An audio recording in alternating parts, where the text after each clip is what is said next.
Thôi chỉ hở xa có một con, chỉ sợ chia con rồi cũng mu ý bia. Có thìa vô tu cứ sợ nhỏ riêng, tu sợ nhỏ đời có sợ mòn.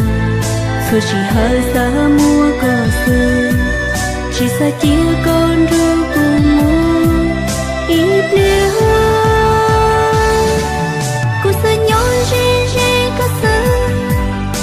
Có lời chỉ mua lánh từ ủa cố yêu nương bao lý có lắm.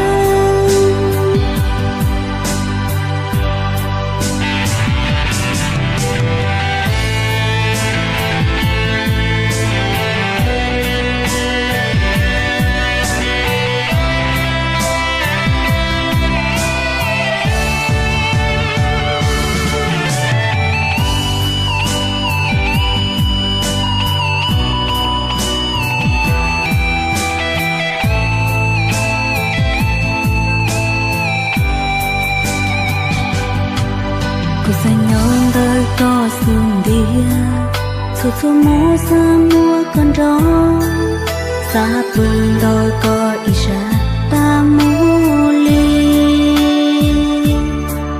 Cú xa nhon rêu nó có lúc lâu thiêng. Cô sẽ nhon đời có số mòn, số chỉ hở xa mua có sương, chỉ sợ chia con rồi cùng mua ý bia.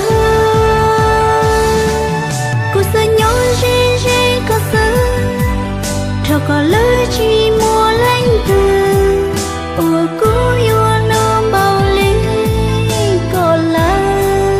Ủa cố yêu nương bao lý có lắm. Cô sợ nhỏ đời có ý sợ, số chỉ hở xa có một con, chỉ sợ chia con rồi cũng mu ý bia. Có thìa vô tu cũng sợ nhỏ riêng.